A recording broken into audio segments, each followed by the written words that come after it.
Hello friends, പുതിയൊരു വീഡിയോയിലേക്ക് എല്ലാവർക്കും സ്വാഗതം. അപ്പോൾ ഇന്നത്തെ വീഡിയോയിൽ നാച്ചുറലായിട്ടുള്ളൊരു ഹെയർ ഡൈ എങ്ങനെ ഉണ്ടാക്കാൻ നോക്കാം. അപ്പോൾ നമ്മൾ നെല്ലിക്ക, മൈലാഞ്ചി, നീലമരി അതൊക്കെ അത്യാവശ്യം നല്ലതാണെങ്കിലും അത് കുറച്ച് ദിവസം കഴിയുമ്പോൾ ചുവപ്പ് കളർ വരും കേട്ടോ. പക്ഷേ ഇത് തേച്ച് കഴിഞ്ഞാൽ തനി കറുപ്പാവും, ഉറപ്പാണ് കേട്ടോ. അപ്പോൾ ഞാൻ രണ്ടാമത്തെ പ്രാവശ്യമാണ് ചെയ്യണത്. ഫസ്റ്റത്തെ പ്രാവശ്യം ഞാൻ ചെയ്തപ്പോൾ നല്ല കരിക്കട്ട പോലെയായിരുന്നു കേട്ടോ. അപ്പോൾ എനിക്ക് അത്രയ്ക്ക് അങ്ങോട്ട് നേരം കിട്ടില്ല കേട്ടോ. അപ്പോൾ ഞാൻ ഇത്തിരി ഒന്ന് കുറച്ചു. അതാണ് ഈ കളർ കേട്ടോ. അപ്പോൾ അത് എങ്ങനെ ഉണ്ടാക്കാൻ നോക്കാം. അപ്പോൾ എന്തുകൊണ്ടാണ് ഞാൻ ഉണ്ടാക്കണമെന്ന് അറിയണ്ടേ. അപ്പോൾ വീഡിയോയിലേക്ക് പോകാം കേട്ടോ. അപ്പോൾ അതിനായിട്ട് കരിഞ്ജീരകമാണ് എടുത്തേക്കണത്. കരിഞ്ജീരകം ഒട്ടുമിക്ക അസുഖങ്ങൾക്കും നല്ലതാണെന്നാണ് പറയുന്നത്. വണ്ണം കുറയാനും നല്ലതാണ്, പിന്നെ അങ്ങനെ മുടിക്കൊക്കെ ബെസ്റ്റാണ് കേട്ടോ കരിഞ്ജീരകം. അപ്പോൾ ഞാൻ 2 പാക്കറ്റ് മേടിച്ചിട്ടുണ്ട്. ഒരു പാക്കറ്റ് കഴിഞ്ഞിട്ട് അത് ചെയ്ത് കഴിഞ്ഞിട്ട് അടുത്തേൽ എടുക്കാമെന്ന് വിചാരിച്ചിട്ടാണ് കേട്ടോ.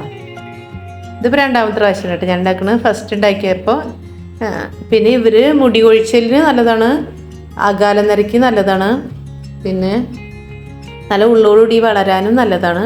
അപ്പോൾ അതൊക്കെ പറഞ്ഞപ്പോൾ മോൾക്ക് കേട്ടോ ഞാൻ തല തേച്ച് കൊടുക്കുന്നത് നിങ്ങൾ കണ്ടത്. ഇനി ഇത് കരിഞ്ജീരകം ഒരു പാക്കറ്റ് എടുത്തിട്ട് അത് നല്ലോണം വറുത്തെടുക്കാം. നമ്മൾ ചിരട്ടയുണ്ടല്ലോ, ചിരട്ടയൊക്കെ നമ്മൾ കത്തിച്ചിട്ട് അതിൻ്റെ കരി ഉണ്ടല്ലോ അത് പൊടിച്ച് കഴിഞ്ഞാൽ എങ്ങനെ ഇരിക്കും, നല്ല നൈസായിട്ട് അതുപോലെ ഇട്ടത് നല്ലോണം ഇത് മുരിഞ്ഞ് ആദ്യം പൊട്ടി വരും കേട്ടോ. അതിന് ശേഷം ഇത് കരിഞ്ഞ് വരണം, നല്ല പുകഞ്ഞ് കരിഞ്ഞ് വരണം കേട്ടോ. അപ്പോഴാണ് ശരിക്കായിട്ടുള്ള ഒരു കളറ് വരുള്ളൂ. പിന്നെ നമ്മുടെ എള്ള് പോലെ തന്നെ കരിഞ്ജീരകത്തിലും ഉണ്ടല്ലോ എണ്ണ, ഇതിനുള്ളിൽ നിറച്ച് എണ്ണയാണ് കേട്ടോ കരിഞ്ജീരകത്തിനുള്ളിൽ. ഞാൻ ഇത്തിരി മൂപ്പ് കുറച്ചെടുത്തിട്ടു കേട്ടോ, നേരം ഉണ്ടായില്ല അതുകൊണ്ടാണ് കേട്ടോ. അങ്ങനെ കാണിക്കുമ്പോൾ പൊടിഞ്ഞു കിട്ടും. പക്ഷെ നല്ലോണം കരിക്കട്ടൊക്കെ, ഒന്നാമത് കരിഞ്ജീരകം കറുത്തിട്ടാണ്, അത് കൂടെ ഇരട്ടിയായിട്ട് ഒന്നുകൂടി കറുപ്പിക്കണം കേട്ടോ. അപ്പോഴാണ് നമ്മൾ വിചാരിച്ച പോലെ ആവുള്ളൂ. അപ്പം മുടി കൊഴിച്ചലൊക്കെ നല്ലതാണെന്ന് പറഞ്ഞപ്പോൾ പിള്ളേരുടെ മക്കളുടെ തലയിലൊക്കെ തേച്ച് കൊടുത്തിട്ട് ഞാനത്. അപ്പം ഇത് ഞാൻ പറയില്ലേ പുകഞ്ഞ് വന്നപ്പോൾ ഞാൻ ഇറക്കിയിട്ട് നല്ലോണം പുകയണം. പിന്നെ ഇത് ചൂടാറിയ ശേഷം പൊടിച്ചെടുക്കാം. നല്ലോണം പൊടിക്കണം കേട്ടോ. പൊടിയുമ്പോൾ എന്താണെന്ന് വെച്ചാൽ അതിൻ്റെ ഉള്ളിലത്തെ എണ്ണ വരെ തെളിഞ്ഞ് വരും കേട്ടോ. കണ്ടോ, അടിയിലൊക്കെ എണ്ണ തെളിഞ്ഞ് വരുന്നുണ്ട് പൊടിക്കുന്നതോട് കൂടിയിട്ടേ. ഇത് നൈസായിട്ട് പൊടിക്കണം.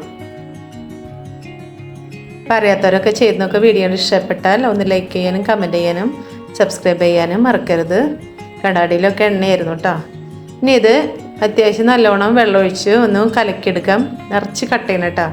എണ്ണയുണ്ടല്ലോ, അപ്പോൾ നമ്മൾ പൊടിക്കുമ്പോൾ കട്ടയായിട്ട് വന്നു. ഞാൻ ആദ്യം തന്നെ ഫസ്റ്റ് ഉണ്ടാക്കിയത് നല്ല കരിക്കട്ടയായിരുന്നു കേട്ടോ. ഇപ്പം എനിക്ക് ഇത്തിരി നേരം കുറവുണ്ടായിരുന്നു. പിന്നെ അത്രയ്ക്ക് കണ്ട് കറുപ്പിക്കാൻ പോയില്ല കേട്ടോ. ഇനി ഇതൊന്ന് കുറുക്കിയെടുക്കാം. പറയാത്തവരൊക്കെ ചെയ്ത് നോക്കിക്കോ. നമ്മൾ നീലമരിയൊക്കെ തേച്ച് കഴിയുമ്പോൾ കറുപ്പ് വരുമെങ്കിലും കുറച്ച് ദിവസം കഴിയുമ്പോൾ ചുവപ്പ് കളർ വരും കേട്ടോ. പക്ഷേ ഇതിന് അങ്ങനെയില്ല, ഇത് കറുപ്പ് തന്നെ വരും. പിന്നെ നല്ല ഉള്ളോടുകൂടി, ഇനി നരച്ചില്ല എന്നുണ്ടെങ്കിലും തേക്കാം. നല്ല ഉള്ളോടുകൂടി വളരും, മുടിക്ക് നല്ല ഉള്ളു വയ്ക്കും. പിന്നെ നല്ല കട്ടിക്ക് ഉള്ളു വയ്ക്കണ പോലെ തന്നെയാണ്, നല്ല കട്ടിക്ക് വളരും, നല്ല നീളം വയ്ക്കും. മുടി കൊഴിച്ചിലൊക്കെ ഉള്ളവരൊക്കെ തേച്ച് നോക്കാം. നല്ല കുറുക്കിയെടുക്കാം കേട്ടോ. നമ്മൾ എത്ര അങ്ങനെ കരിഞ്ഞ് വരണം കേട്ടോ, അതാണ് എൻ്റെ ഒരു പാകം. രണ്ടാമത്തെ ഞാൻ ഉണ്ടാക്കിയപ്പോൾ എനിക്ക് അത്രയ്ക്ക് അങ്ങോട്ട് കളർ വന്നില്ല കേട്ടോ, നേരം ഉണ്ടായില്ല കേട്ടോ, അതുകൊണ്ടാണ്.